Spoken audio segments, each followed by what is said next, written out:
Hello friend.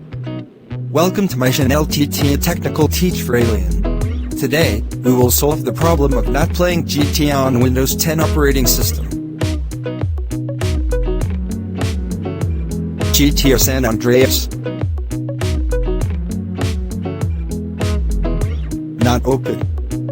Requires at least DirectX version 9.0. GTA Vice City Extreme. Not open.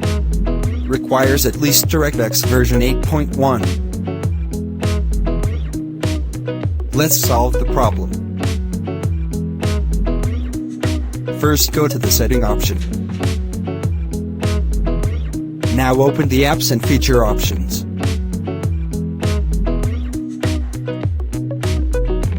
Now let us open the program and feature options.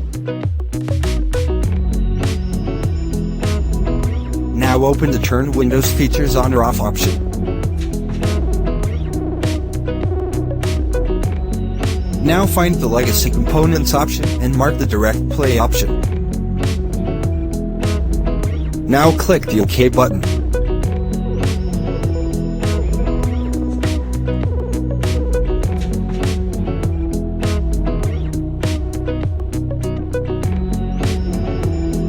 Now your problem is solved.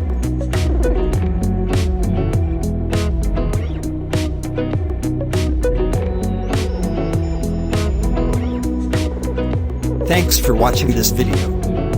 If this tutorial helps you, please subscribe this channel.